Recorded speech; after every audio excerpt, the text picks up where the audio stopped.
NottsRockCast is an association with Regular Riot.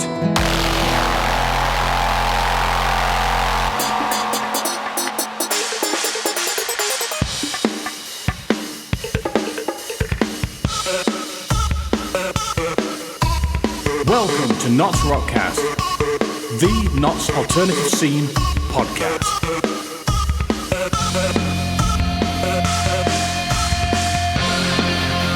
And here is your host, Jethro D, bringing you everything Notts and rock.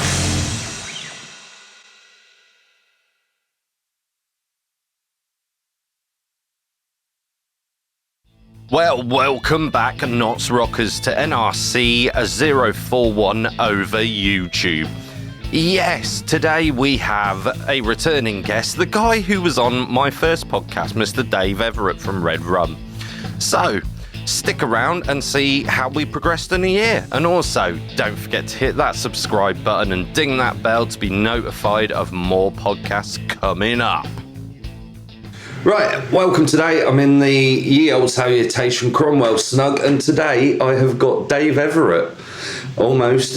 This will actually be released a year to the day that we did our last one. Yeah. So, introduce yourselves, tell us what you do. Hi, I'm Dave. I'm the frontman and lead singer of Red Rum, pirate metal band, originally from Notts, but now spread all over the UK. Wow. Yeah. How far? Well, tell us all your new members, Okay. We only have one new member at the minute. Okay. He's a bassist. We've got a new bassist who plays for Iron Seawolf as well. Oh, yes. And yeah, he lives in York. Oh, right. Our keyboardist lives in Halifax. Guitarist lives in Sheffield. I live in Nottingham. And our drummer lives in Reading. Wow. Yeah, so we're really all spread. Yeah, because I heard Sam moved up that way, so... Yeah. Wow. So, let's talk about what's been... I'm going to do this with no questions today, so this is going to be interesting. Let's talk about what you've been doing over the past year with Red Rum, because last time we touched more on yourself personally, and we'll delve into a few personal things about yourself, but let's talk about Red Rum this time. Yeah, sounds good. Where did the inspiration from the band come from? See, that was Sam originally. Yeah? He came up with this idea that he wanted to do something that was like Insiferum, Chudnabodum, Monomath, that kind of style of music. Yeah. And he had that idea in his head for months. Yeah. And then he started college in Nottingham at Clarendon when it still had the music department. And he was walking around, like, we had to do like cover songs. Like, I joined college at roughly the same time he did. Yeah. And we were listening to like each other's like different bands that we had to do for assignments. And he came up to me after one of the sessions, I was singing Pinball Wizard by The Who. Oh, right, yeah. He just came up to me and was like, we're going to be in a band someday. And then it was like a month later, we started Red Rum. Cool. Yeah. So had you heard many other pirate metal bands around at the time? Because when I first heard of you was after hearing an Hailstorm track, and I was like, right, okay, there must be more of this genre about, and you were the first band to come up after them, so... We weren't, actually. There's been loads of other pirate metal bands that came around before us, like Swashbuckle, Lagerstein. Yeah. I think they beat us to the punch by, I think it was a year or two. Okay. But the only one I'd really heard of was Hailstorm. Yeah. Who was that other band in the 80s? Running Wild. Yeah. Was that kind of a pirate metal? Yeah. Must look into more of that, because I never really brought it to the attention of myself. So. Yeah, they were one of the forefathers for it. And then it kind of died out as a genre, and then all of a sudden it was picked back up in the early 2000s. Yeah. By Hailstorm. Oh, cool. So, let's start from the beginning of the year. What gigs did you have at the beginning of the year? That you can remember. Beginning of the year, wow. Let's see. Like, most of our shows this year have been international festivals. Yeah. Like, but we have done like a few kind of one-off gigs in the UK. I think the first one that we did this year internationally was Metal Franconia Fest. Okay, where was that? That was in Germany. Oh, right. Was that the one you were talking about on the last podcast? That we were going to do, yeah. Yeah, okay, right, that's full circle then. Yeah, ended up going out there in a motorhome for like 5 days. We drove across under the channel and then through to Germany. We were set up for like 2 days while we were there, but we only played 1 day. Yeah. And yeah, we played with Grail Knights, which are like a superhero metal band. Yeah. And they're the ones that actually asked us to go over and play the festival. And I actually got to go on stage with Grail Knights and do guest vocals with them. Oh, right. One of the tracks that they've got is called Pumping Iron Power. And the guest vocal for that song is Joachim from Sabaton. Oh, right. So when they were playing in Germany, I got to do Joachim's part on stage with them. Oh, that's really cool. Yeah. Okay, I'm gonna message you when I'm editing this and say, Dave, send me a link to the video. Yeah, I'll send you a link. Even of yourself or of it previously been. It's on YouTube, yeah. Wow. Okay, we'll get that in the show notes. Cool. If I can get my admin together, being really bad at it at the moment. Cool. And then after that, we played the HRH. No, before that, sorry, we played HRH Metal this year in Birmingham, where we headlined the second stage. Then did Germany. And then after Germany, we played in Ibiza for the HRH road trip. Oh, yes. Where we actually managed to play 2 gigs for them. Yeah. So we did a live kind of standard set. Yeah. And then we did a acoustic set on the Sunday. Oh, right. Which we've never done before. Was that impromptu or was that kind of already on the cards when you were going out there? No, it was kind of impromptu. I mean, we've got this thing where we play a gig and then we'll sit in the beer garden and Sam will get his bouzouki and we'll start singing like Disney songs and like pop songs. And oh, right. Yeah, so we just thought, you know what? We'll turn that into our acoustic set. Oh, so cool. We were singing like Under the Sea, Bare Necessities. Our intro song for that was the the rooster kind of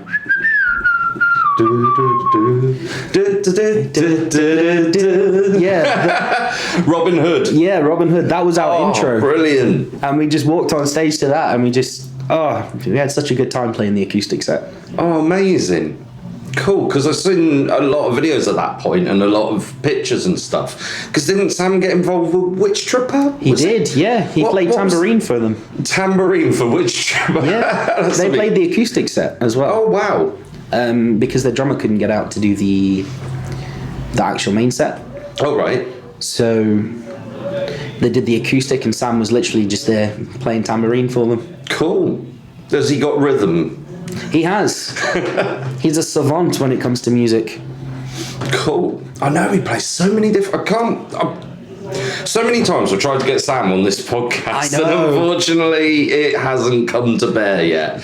But I will endeavour to keep pestering him. But now that he's moved up to Sheffield, it might actually be a Skype call. Yeah. So... which I will turn the video off. Hey, at least it's something. Yeah, definitely. So what else has happened with these international gigs? Well, we keep getting more and more opportunities to play abroad, which is really cool. I mean, we just got back last week, I think it was, from Eindhoven. Yes. Where we opened this festival which had like some really big names. Yeah. And it was really surreal. Like, they gave us 5-star treatment while we were out there. Oh, nice. Like, we had to organise our own hotel for the first night we were out there because we were travelling the day before. Yeah. Because we thought, you know what, travel the day before, we don't have to rush and stuff on the day itself. And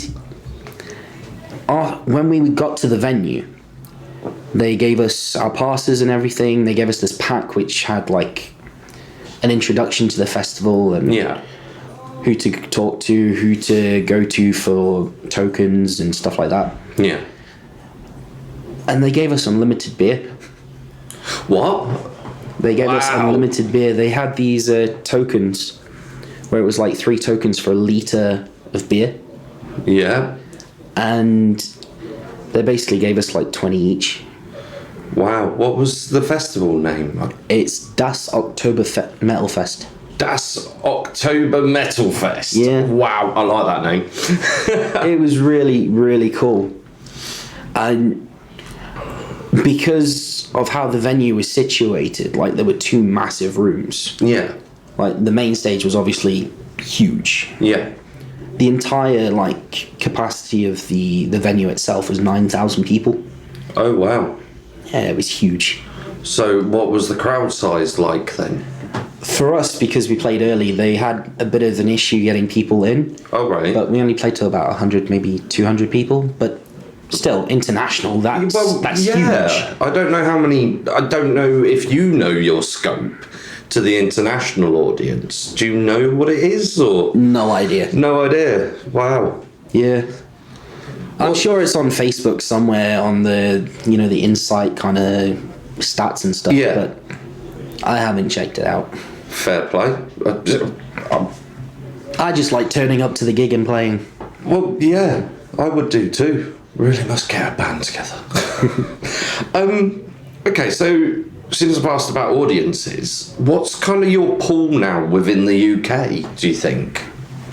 Because when I saw you at the end of last year, I believe it was, here in the Salutation, it was packed. Yeah. You couldn't move. And I really couldn't believe you managed to pull off a wall of death at the old Salutation. On a Wednesday. On a Wednesday, yeah, it was, wasn't it? Yeah. Wow.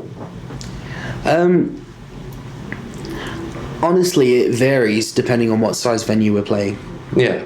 Like, if we're doing pubs and stuff, it gets packed out really quickly. Yeah. If we're doing the bigger venues, we get, like, huge crowds as well. I don't really notice the crowd. No. Like, obviously, with my eye condition, I take my glasses off and I can't see anything past the first row. Oh, wow. Does that help you? No. No? I still act like a drunken fool. Yeah. Well, I was speaking with a drummer the other day and he has the same kind of issue that once he takes his glasses off, he can't see. So he was really happy to be expressing the fact that it doesn't matter what crowd size you play to, he'll always play his heart out because he can't even see who's there anyway. Yeah. So that's like me. I always play to Wembley in my head. Yeah? Yeah. Cool. Always. And it's a dream to get there one day then, I guess. To play that kind of size venue, yeah. Yeah. Well, that'd be cool. So, what's the largest venue size that you've played to? Would it be Bloodstock or bigger? No, it would be Bloodstock. Yeah. That's the biggest crowd we've ever played to. Yeah, because honestly, last time I saw you guys play at Bloodstock, it was packed, the Sophie tent. Was that 2017 or 2015? 17. Saw you both times. That was the year we clashed with Hatebreed. Yeah. And it was I was really surprised at the crowd. Yeah. Literally, you could just about get into the bar area in the Sophie tent. And so I was just like, turned around and was like, nice one. So, okay. Music. Yes. With the band. Yes. What's your favourite song to play? Let's start there. Well, sing, obviously. I'd have to say my favourite songs, I've got 2.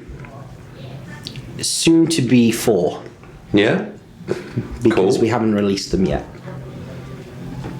We'll talk more about that coming up. Yeah. But your 2 so far? The 2 so far, one is Beer Flowing. Yeah. Mainly because it's such a happy song and I get to dance around on stage and make a fool of myself. And the second one is Sunken Treasure Hoard. Oh, right, yeah. Because I love changing from English to the Italian lyrics at the end. Oh, yeah. Oh, I'm going to have to re-listen to your song. I'm going to have to get that on my iPhone again. Seriously. Oh, because I love the diversity that comes within your music, and when you listen to like a lot of your earlier stuff, it's quite mellow on the album, but then when you go and see you guys live, it explodes and it's brilliant. Thanks, man. So what can I say? I can't say more than that. It's like when I talk to people about how we first met, and when you were telling me about taking the old hobbits to Isengard. Yeah. And it's like, I'm sure the first thing I said to you was, well, that's not going to be a hit. And then the next time I see you at Bloodstock and everybody's doing that swingy arm thing. Yeah. Like they are, and I can't get over that. So, how do you, well, I don't know how to phrase this, but how do you, when you're coming up with lyrics, work out whether something's going to be fun or not? Is it storyline, or is it the mood you're in when you're writing it? I don't really think about it. No? I just let the words come to me. Cool. The writing process that we've got at the minute is, well, that we've had for years, is Sam will come up with some form of music. Yeah. And then he'll write it in like Guitar Pro, so it comes out as a MIDI file. Yeah. Then what he'll do is he'll turn that into like a proper kind of track. Yeah. Then he'll send that to me. Okay. And Sam's weird. He hears music all the time when he gets an idea in his head, and then he'll have like all the instrumentation sorted. He'll have like everything in his head. Yeah. Ready. When I listen to the music, I get words flying through my head. Yeah. And for some reason, they always fit to like a decent story. All right. Yeah. It's really weird. It's the benefit of how studio recording goes nowadays, because everyone's got a home studio, but it's, there's two ways of creating a song, like you've just said, the way of, I suppose you'd call it detachment or something like that. Yeah. Or you get into a studio together and you come up with it stood face to face. Do you see any benefits in the way that you do it your way, other than the distance of the band? It works for the most part. Yeah.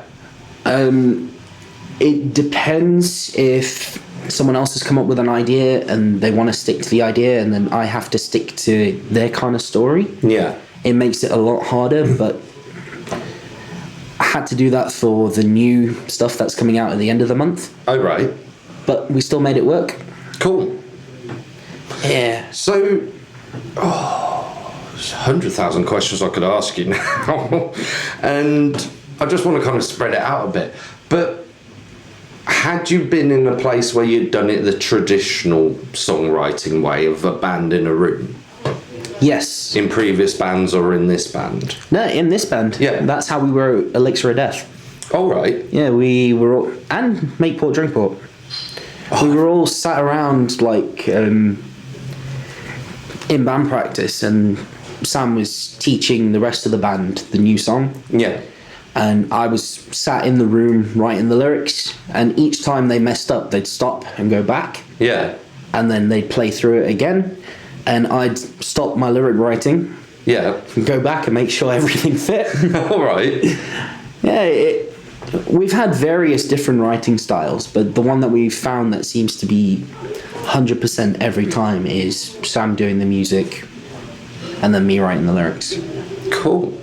Really, I think that's absolutely brilliant, because the likes of Periphery do kind of the same kind of structure to the way that, and you can go on YouTube and watch the way they record their albums, and it literally is. It's interesting, but I suppose the one thing that I think a lot of people will struggle with the concept, especially in a metal background, is your music is then clicked, isn't it? And tempo and timed. Do you find that restricts you in any way? No. No. No, we play to a click track live. Yeah? Yeah. Cool. Because you were saying to me the other day that you're going to be moving to in-ear monitoring for this. Yes. That is the next step, is to get in-ear monitors, which I am not going to like. I hate having things in my ears. Yeah? Yeah. Wow. Does it feel restricting then, I guess? It's restricting. It kind of, for me, it feels like I'm losing some of the sound. Okay. And obviously with my eyes being what they are, I need my ears. Yeah. Yeah, so... See, that'd be quite difficult. Yeah, it's going to be a learning curve, but we'll do it. I'm sure you can get vented in-ear monitors, can't you? So you can still hear the outside, but the sound coming in. Yeah. Yeah. And that's all going to be a wireless system, I guess. Oh, yeah. Or am I asking the wrong person for the technical details? Oh, no, it's definitely going to be wireless. Could you imagine me being wired up on stage? The amount that I move? I've seen the way you dance. No.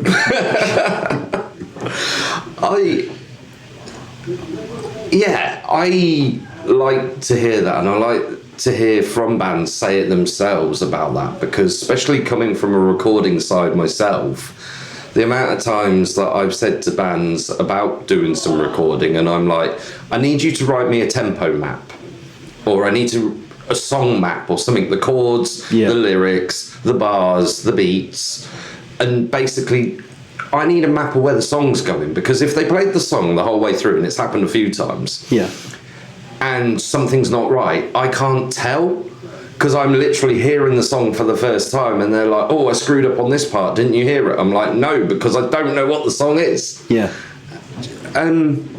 Does that help in the recording process as well? It definitely helps with the rest of the band learning their stuff, because, as I said before, Sam writes everything in Guitar Pro. Yep. And he'll write the drum parts, he'll write the bass parts, and then he'll send them off to each individual member to learn. Okay. We're more like session musicians than an actual kind of band normal dynamic. Fair play. And yeah, it makes it so much easier to learn. Yeah. It's very structured. Yeah. So I appreciate that, coming from an autistic and OCD background myself. It's like a lot of the songs that I create are very much structured, and you can hear it sometimes, and then I kind of have to do a bit of BPM tweaking in certain bars to make it a bit more, I suppose the word would be swing or something. Yeah. And groove. Right. I want to go on to the album, or what you can tell me in the second half. Okay. So, is there anything else you'd like to say about this year? The high points, or some low points, or something funny that's happened whilst you've been doing your touring? Yeah. That you're not going to get in trouble for spouting to the world? The definite funniest thing that happened was the big reveal of our new bassist, Alec. Oh, right. Like, we were playing a gig in Manchester. It was last month. And we'd set it up so that only he knew, and a few key members of Iron Sea Wolf knew that he was going to be playing bass for us that night. Mm-hmm.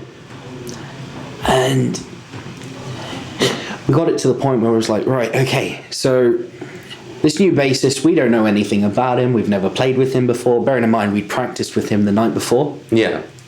So we kind of had that kind of mysterious kind of atmosphere kind of going for the rest of Iron Sea Wolf. Yeah. And for everyone else at the venue. Because we had like loads of mates turning up to watch us as well. Yeah. And they kept asking, who's this new bassist? Who's this new bassist? And we're like, we no idea. Sam picked someone and Sam's been teaching them. We have no idea. We just turn up and play. And I suppose that's really plausible with the writing style, because you can just send the tracks without the instrument. Yeah. And it got to the point where Alec was setting his bass up on stage, bearing in mind he'd already played his set with Iron Sea Wolf. Yeah. And he was setting his rig up and his bass head, and then he was getting his bass on stage, because our bassist didn't have a bass with him and no rig. He'd come straight from work, so he had to use Alec's stuff. Oh, right. And then it got to the point where our intro was playing, and yeah, Alec walked on stage and started playing our stuff, and the crowd went wild. It was awesome. Oh, wow. So that's like the fans from Seawolf and yourselves, Yeah. like both knowing the same guy. Yeah. Wow. That's amazing. So how did he play? I'm kind of interested now. Because I haven't had a chance to see you live yet, because you've not been back to Nottingham recently. I know. Yeah, he played really well, considering it was his first show with us. Cool. And considering we had a practice the night before. Yeah. Which we don't normally do. No? No. How often do you practice then? In the past, 3 years, 4 times. Yeah? Yeah. You literally just treat the stage like a practice, I'm guessing then. Sometimes. But most of the time we actually, because we are essentially session musicians, Yeah. we just learn our stuff Cool. and then go and play it. Yeah. Oh, that's really good. It also helps having our drummer Mitch, he plays to a click track, Yes. which helps keep the rest of us kind of In time. in time, but also in sync. Yeah. Yeah, no, that makes sense for a drummer to lead. So that's good that he obviously can hold a rhythm. Yeah. So I think, have you heard of the band My OK? Don't think so. MYOK. There's 2 guys in it. Yeah. Right, and the guitarist and the drummer, and I think the drummer's got some sort of sampler or something, and the guitarist puts his guitar through several different amps. Yeah. But they are so bloody tight, and you can tell it's very much drum driven with rhythm. Yeah. But some of they do this one track where there's a whole minute of silence, and then suddenly, bang, they're straight into it. And it's and it was both hitting the notes straight on the beat. So, wow, I know it's easy only having 2 people, but it's still a feat in itself. Yeah, definitely. Yeah. Who would you say, like I've just said, My OK, who else would you say is a very tight-knit local band that you know of? Definitely Wiz Tripper. Yeah? Yeah. I completely agree with that too. Yeah, they are really tight when they play. Yeah? Yeah, they made a really good decision getting Gaz on drums. Yes. Cool. I still haven't properly caught up with him yet. I feel wow, okay, they've got a new drummer and I don't know much about him other than I've seen them play live now, and it's wow, it was, yeah. Like I've said on the podcast, he is a credit to them. He is. And I think stepping into Witch Tripper at the point where they are playing Bloodstock is amazing, so... Yeah. Oh yeah, I could ask about that as well. How did you enjoy Bloodstock this year? It was interesting. Yeah? Very interesting. The few bands I wanted to see, I went and saw. The one band I really wanted to see pulled out. And that was... Dimmu. Oh yeah. Yeah. There was quite a lot of upset people there. Yeah, I had my corpse paint ready, I had my jacket, I had everything ready for it, and then they pulled out. So I had a good time anyway. See, I'm not the biggest fan of them, so I was quite happy that the Wild Hearts turned up. That was like I keep saying to people about breaks, from the minutiae of just full-on metal the whole weekend. Yeah. The Wild Hearts that weekend were an absolute break for me that I thoroughly enjoyed. Stood right in the middle of the arena I'm really loving this. See, I thought that with Dee Schneider and with the Scorpions. Oh, right. Scorpions were awesome. See, we've talked about this, and we've got really conflicting opinions. You think the Scorpions are awesome, and I saw 30 seconds before I had to walk away because his voice was grating on me so much.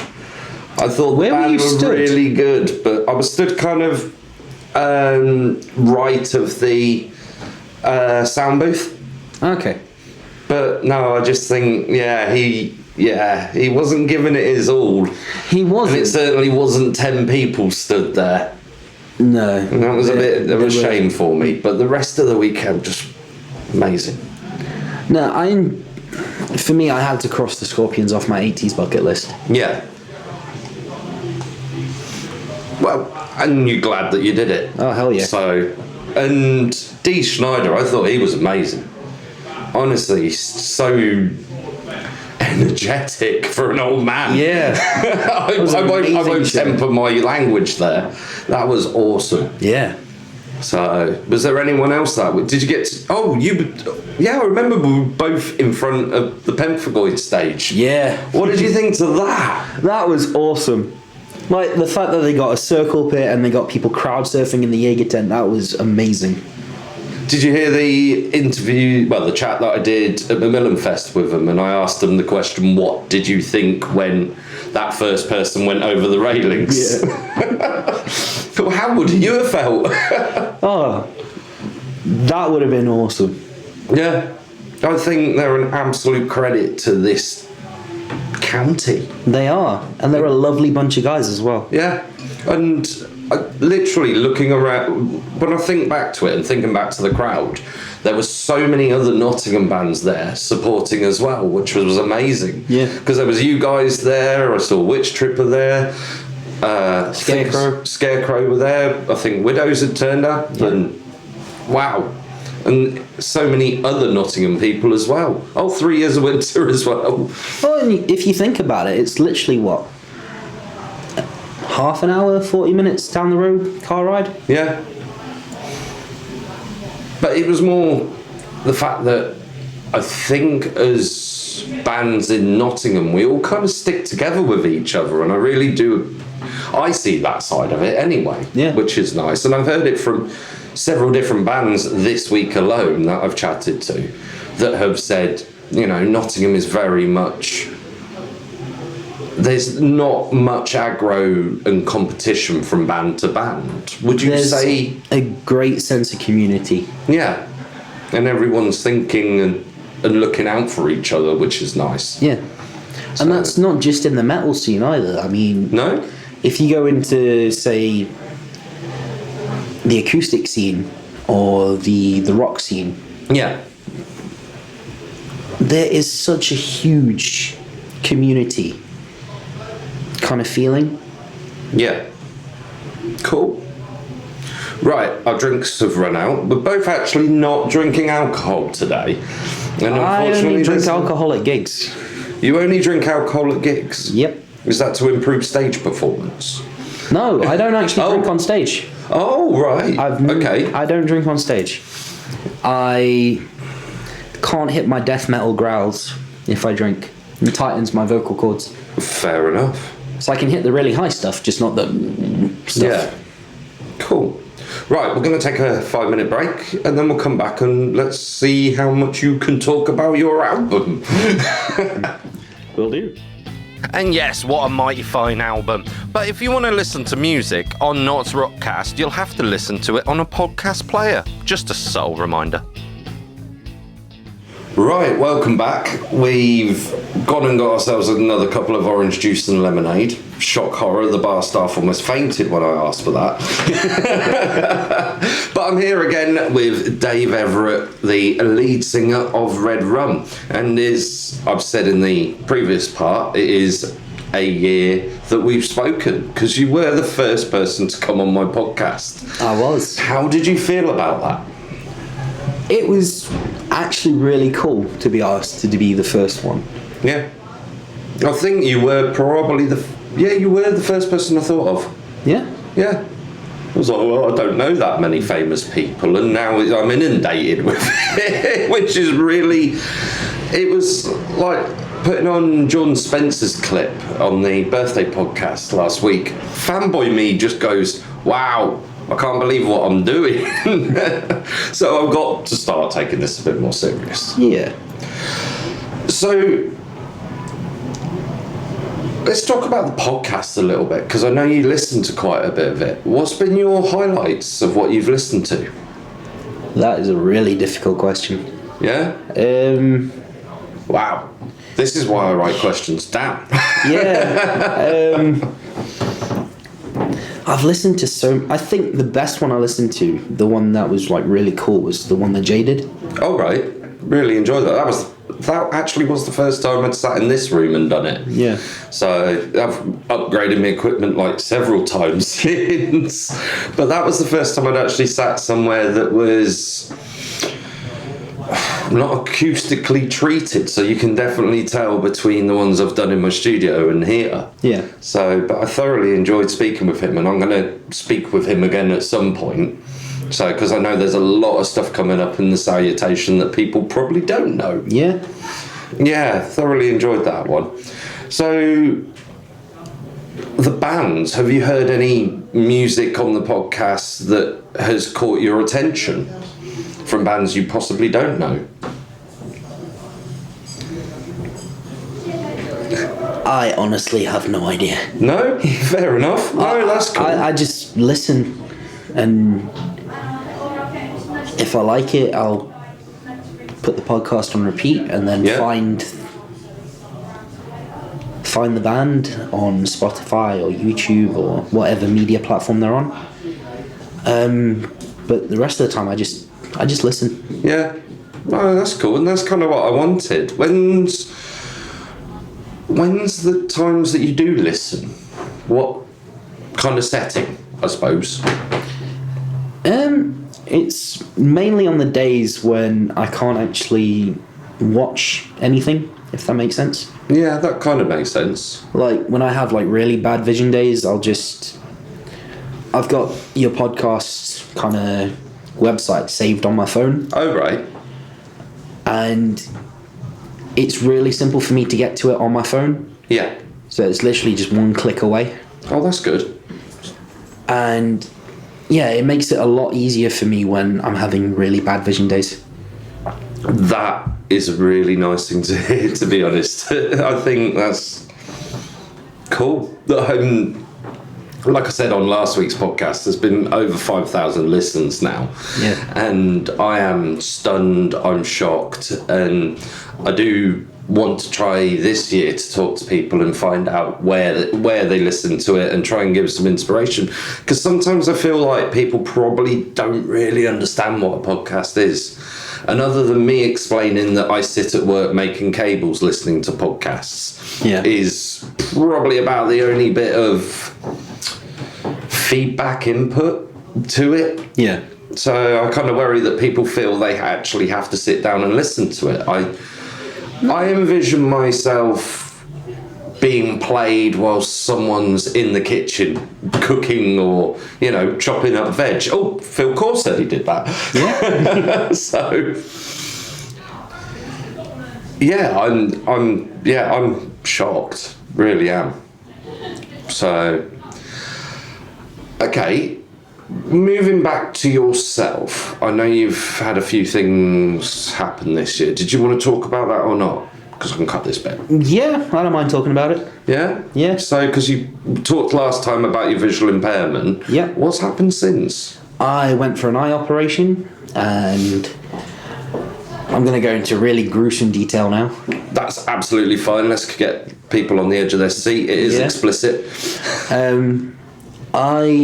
I have a stupidly high tolerance for anesthetics and opiates, and I had like 6 anesthetic injections into my eye to stop it from moving. Oh, right. And then what they did was they took out the cataract that was in my left eye. Yeah. Then vacuumed all the jelly out of my eye. Yeah. Lasered a tear that was in my retina. Yeah. Put a gas bubble in to keep it inflated in place. Oh, right. And then re-inflated my eye with a saline solution. Okay. And then put a new lens in. Oh, wow. All while I was awake. All whilst you're awake? Yep. They can't do eye operations if you're asleep. No? Because of REM. Oh, yeah. The only That's downside crazy. was when they were lasering my retina, I started getting feeling back. Oh, no. As I said, high tolerance for anesthetics. Yeah. So they had to give me 2 more shots into my eye. Wow. So has it improved your vision or not? No. It hasn't? No. Oh, that's a bit of a shame. Like, on the day, they told me that there was a 30% chance it wouldn't work. Right. And then I went in for the pre-op kind of sit down with the surgeon that was actually going to be doing the surgery. Yeah. And he looked through my notes and he noticed that my eye condition was mentioned. Yeah. And then he sat me down and he said, right, this is what we're going to do, but because of your eye condition, there's a 60% chance it won't work. Yeah. Instead of a 30% chance. And unfortunately, it didn't work. Oh, no. The laser that they used to fix the tear in my retina actually made the back of my eye thicker. Oh. So beforehand, I could see shapes and colours out of my left eye. Now it's just... If it's light outside, my eye still takes in the light. Yeah. It just doesn't register it. So if it's in a bright setting, it's like white. Yeah. So I'll have like white light. And if it's dark, it'll be just completely pitch black. Hence why I'm getting the eye patch. Oh, yes. And my wife said she will be joining us after this. Awesome. So you can fill her full of the information. She did try. I gave her like the whole... Can you make something kind of like the guy off Waterworld? And she made kind of it a bit bigger than it should have been, which was a bit of a shame. Yeah. But look cool and have my guitar strings in it. My wife has an absolute flair for making stuff. She's awesome at it. I wish I could like promote her to do more of it. So like seeing her wedding dress was amazing. Yeah. Wow. So... Do you find it harder now living in Notts and getting around on the transport, or are you still happy with... I've found that I've become more reliant on my cane. Yeah. But getting around is still really easy. Yeah. Cool. Apart from when they changed the transport stops, like they have been doing over the last couple of weeks. Oh, right, with the Broadmarsh Centre being renovated. Yeah. Yeah. And the works that they had on Maid Marian last week. Yeah. How all the buses were stopping near the Sainsbury's in Hockley instead of at the relevant stops. Yeah. I think that was due to them moving in the big cranes, so I heard. Yeah. Which doesn't look that big when I went past on the tram earlier. No, it really threw me for sixes when that happened. It was like, oh, where am I? Where am I? I know where I am. Wow. So, okay. Let's move back to Red Rum, because you've announced there's going to be an album coming out soon. It's not an album, it's an EP. Oh, is it an EP? Yep. Why did I think it was an album? No, it definitely said EP, didn't it? Yeah. Oh, God. My head's floating now. Okay, so this EP, how much, what can we talk about and what's still under wraps? Well, it's in the process of being mastered. Okay. It's definitely coming out at the end of October. Yeah. So just in time for the Oakley Dokley tour. And it's a concept album, EP. Yep. See, I got you started now. It's really strange because this EP is the same length as our Booze and Glory album. Yes. There's just less tracks. So longer songs? Yes. Okay, this is interesting. I think the longest song we've got on there is like 7.5 minutes. Wow. And is that something that you've done before, or was it planned, or was your writing technique? This concept album, EP.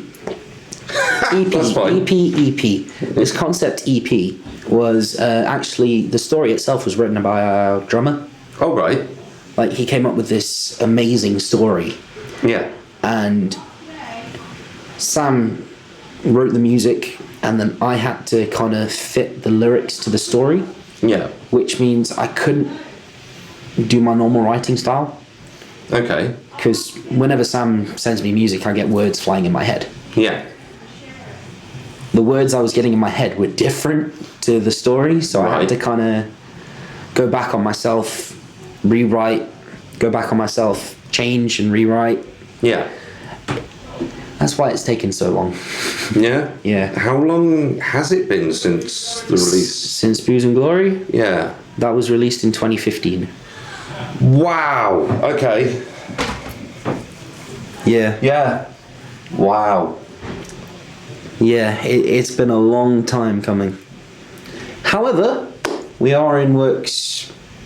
We've started working on a new album for, I think we're trying to get it out for later next year. Cool. That was going to be my next question. Is there going to be an album soon? There will be. Awesome. And we're going back to our original kind of style. Okay. So it's going to be happy, drinky, dancey songs. Cool. Whereas this EP is a lot darker and heavier. Yeah. I can see by the artwork that you're producing at the moment, I thought it was going that way. Yeah. There's quite a few black metal tones in it. Cool. And a lot of death metal tones as well. It's a really heavy EP. Like, cool. It's really strange. I think our hardcore fans that are used to our normal stuff, Yeah. I think they may like it or they may not.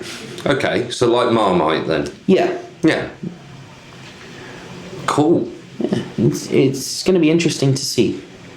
Amazing. So, for the fans that have been going to recent gigs, is there any songs that you've done live yet that's on the album, or is that giving something away? Yeah, there is, actually. You've actually seen 2 of them. Back end of last year? Yeah. Oh, okay. Yeah. Through the Eye of the Storm that we play. Oh, right, yeah. You know, the one which I do like clean vocals, then death, clean, Yeah. death, clean, death. I actually wrote that so 2 vocalists would have to sing it. Oh, cool. Yeah. Ah. I love I'm making more it excited difficult. now. I love making it difficult for myself. But yeah, Through the Eye of the Storm is on the EP. Towards on the EP as well. Yeah. Which is kind of like the title track of the EP. Yeah. Cool. I am thoroughly in anticipation now.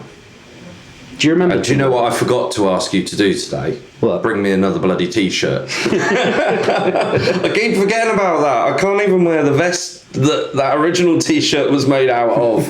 It's just, yeah. The years are getting piled onto my body. Sorry, you were saying? Yeah. Do you remember To War? I do, slightly. It's the one where I got everyone on the floor rowing. Yes, I do now. Yeah. I'd had a very long day that day because I turned up as soon as I could after going to the QMC for a checkup and was like, oh, okay. Gigs on after I have to do that, and kind of like ran there and was like, wow. And to be honest, that was the first night my wife had heard you. Yeah. And she got thoroughly into it. That's awesome. Even though no one told her I tried to tell her the rules of a wall of death. Don't stand in the middle, and the first thing she does drunkenly is stands in the middle. It's cool. We never have like a proper wall of death. It's always like a jig. Yeah. Kind of a wall of jig, shall we say. So does it happen at many gigs then? Yeah. I didn't know that. I thought that was kind of a spare one-off thing. No. We've kind of got it to the point where me and Sam have like this argument type thing where we try argue who's better, Gondor or Mordor. Oh, right. And I always get Mordor and he always gets Gondor. Fair enough. And then we go, fuck it, we'll settle it now. Yeah. You guys settle it for us. And then as soon as the music kicks in, they just go... Cool. Absolutely thoroughly enjoy that. Okay. Moving forward, what's coming up? Because you've got your management company that you're with now, did you say? It's not a management company. It's an agency that we're part of. Oh, right. We're part of IAA touring. Yeah. So it's inspired artists. Can't remember the name of it, but it is IAA touring. Yeah. And it's the same agency that Skid Row, Lordy, Lawnmower Death, massive names. Yeah. They use it as well, and we seem to be getting like really good gigs. Yeah. From it. Like, our agent covers pretty much global when it comes to The reach. the reach, Yeah. apart from the US. Oh, right. But Fair enough. everywhere else he covers. Yeah. So you mentioned another band name a little while ago that you're going to be touring with. Oakley Dokley. Oakley Dokley. Now, that is a concept and a half. It is. Have you seen them before? Because I've missed them every time they've come to Nottingham. I missed them last year when they were playing. Yeah. I kind of caught the tail end. Yeah. I was actually in here, in the cell, and loads of people just started swarming in, and they were like, "Oh yeah, we've been to the Oakley Dokley gig at Rescue Rooms." Yeah. I was like, "Fuck! I bought a ticket for that. Why the fuck didn't I go?" You bought a ticket as well? Oh, God. That's almost as bad as me setting something on my calendar and it not coming up because I put it on, like, my personal calendar and not the NottsRockCast one. Yeah. Oh, wow. So, have you listened to much of their music? I've listened to a few songs, but I've been saving myself, so it's like So you're getting it quite fresh? yeah. But from what you have listened to, does it work well with your band to be touring with them? Definitely the party and drinking side of things. Yeah. To be honest, I'm not really sure what's going to happen. No? No. So I'm guessing excitement pretty much of see what happens. It's been messing with my sleep pattern for the last like 2 weeks. Oh, really? Yeah. Oh, wow. Yeah, because of the increased serotonin I've got, Yeah. I get like really shaky when I get excited and I can't sleep. Oh, God. Wow. Yeah. Like, I went to bed at 2 p.m. and I woke up at 4. Wow, I woke up this morning at 2 p.m. for some reason because, like, the whole of life just... Something went off this morning that woke me up, and then my brain just was like, right, this, and this. And I'm like, whoa, hang on, slow down. And I'm trying really hard to slow down at the moment. This podcast is taking quite a bit of my time at the moment, but I'm thoroughly enjoying it. It's like I said to you during the break, I met someone last night that turned around to me and went, I recognise that voice, and I've never met them before. Yeah. So that's kind of an interesting thing to happen to me. So, okay, other than the Oakley Dokley tour, is anything else lined up in the pipes? We've got a few gigs that we're playing next year that are dotted around the UK. Okay. I think one of them's in Stoke. I think the biggest question I want to ask is when you're coming back to Nottingham next? We're trying to organise for next year to have a gig in Notts. Yeah? Yeah. Cool. Also going to try and... Is that something that has to be done through the agency now? Yeah. So it's not like a promoter can approach you personally? They can, but we always have to send them through to our agent. Yeah. Okay, fair enough. Yeah, there's a lot of stuff that's like in the pipelines of what could happen next year. Cool. I'm excited about that, as long as I know there's something coming. Oh yeah, there's definitely something coming. One thing I didn't touch on about the album. Now, I saw the picture that you posted of you recording the vocals. Mm-hmm. How did it go? What were you using and, you know? It was really surreal. We were at Sam's girlfriend's house, Yeah. and I took my Rode mic with me, Oh, right. and Sam was just like, right, okay, let's get these vocals done now. Oh, right. So I was like, okay, yeah, fine. Yeah, we'll do that.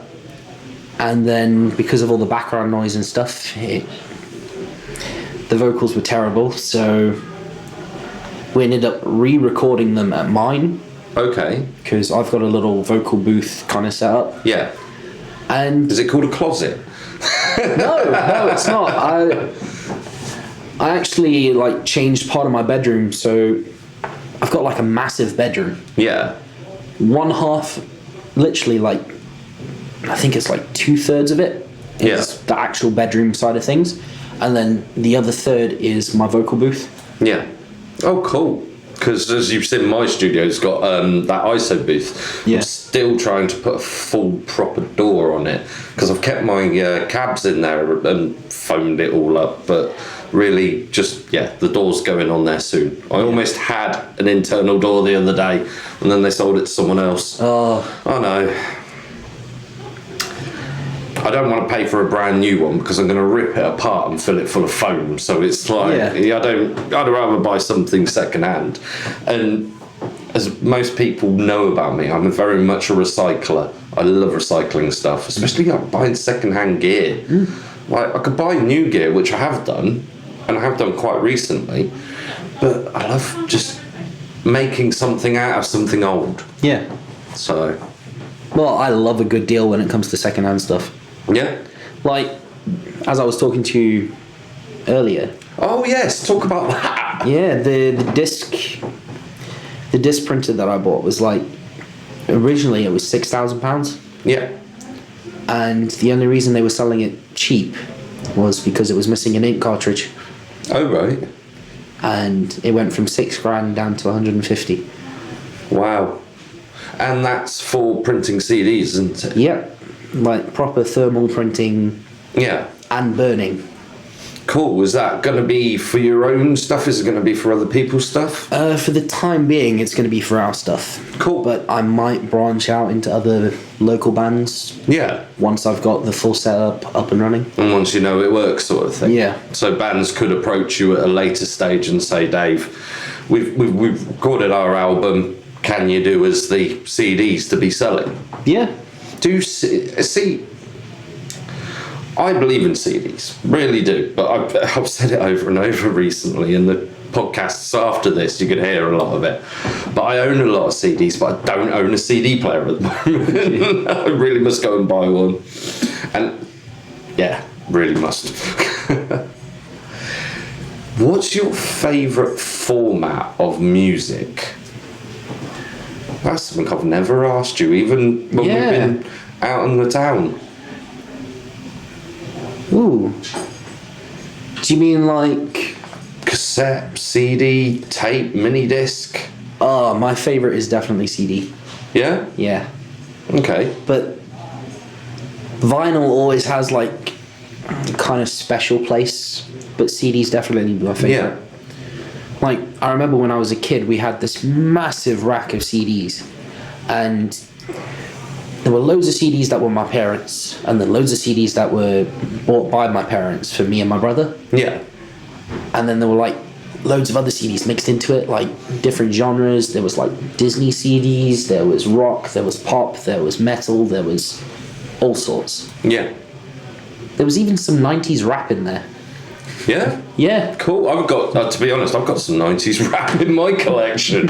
I must admit, eclectic, really am. Yeah.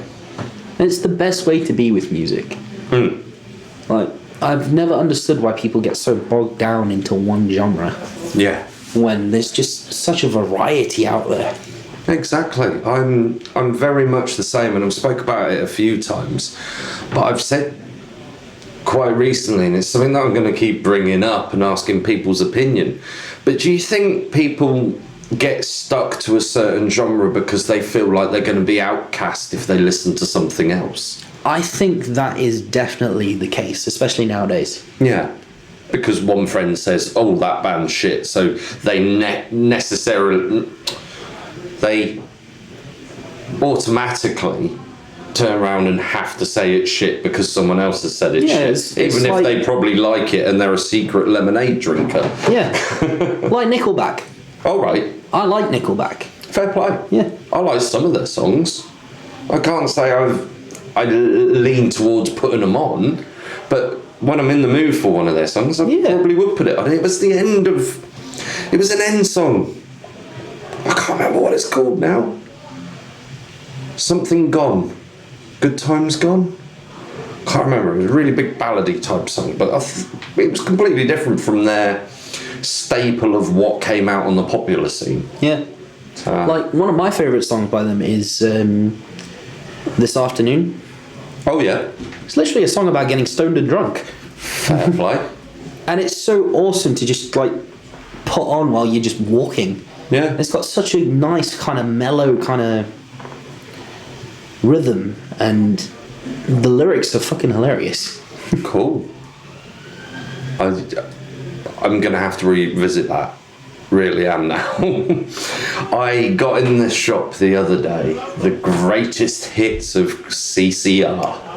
Creedence Clearwater Revival. They're actually mentioned in that song. Yeah? Yeah. Oh, wow. They are such a big inspiration to a lot of people. Yeah. Oh, Jeremiah was a bullfrog. And stuff like that. Friend of mine.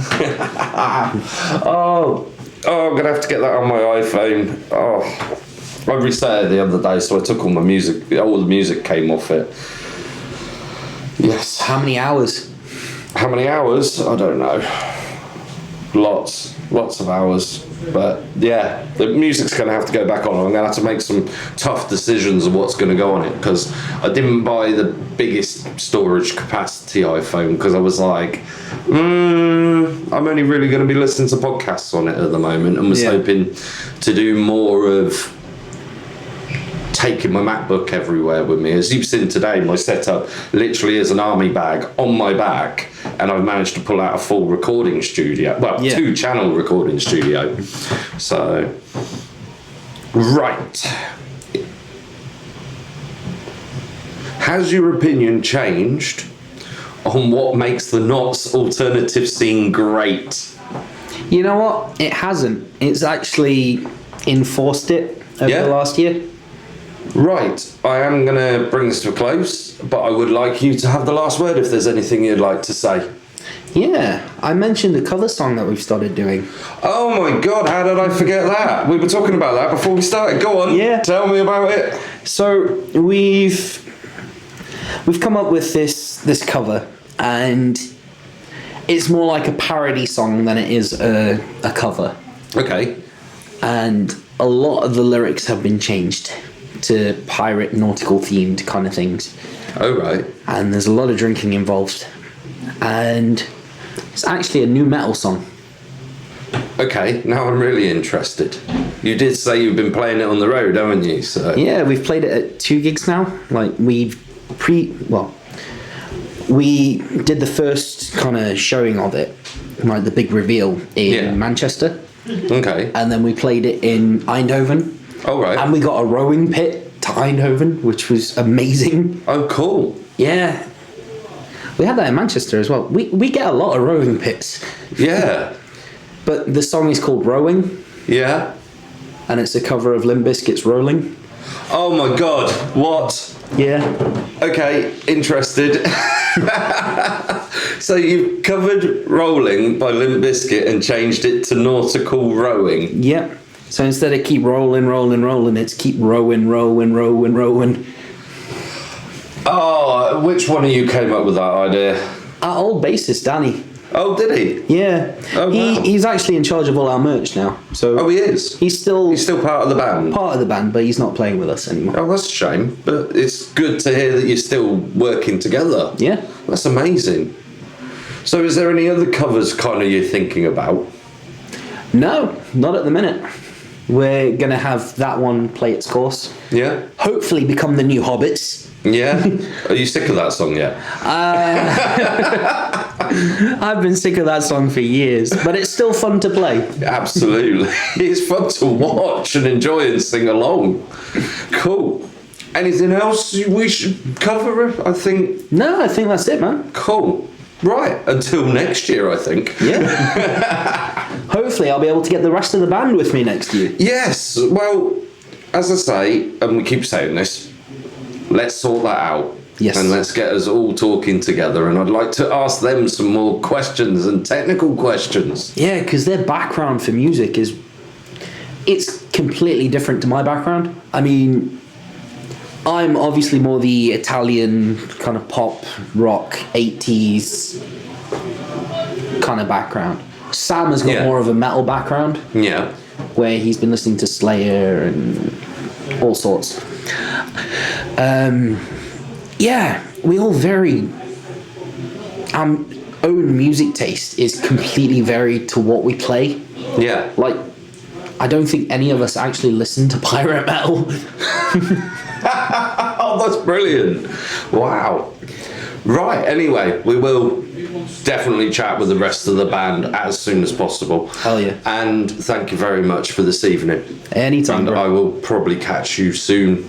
Well, obviously we're going to stay for a little while. Obviously. Wife's turning up and we're going to talk about your eye patch that you want doing. Yes. Right, anyway, enough's enough. See you later. Thank you very much, Notts Rockers, for listening to NottsRockCast over YouTube. If you would like to check us out on your favourite podcast player, please search NottsRockCast. And don't forget, if you're on social media platforms, give us a like, give us a share. You'll find us at NottsRockCast.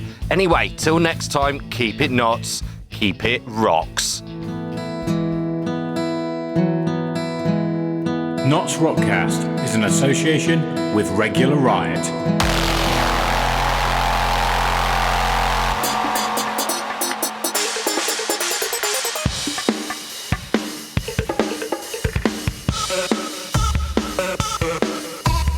Welcome to NottsRockCast, the Notts Alternative Scene podcast.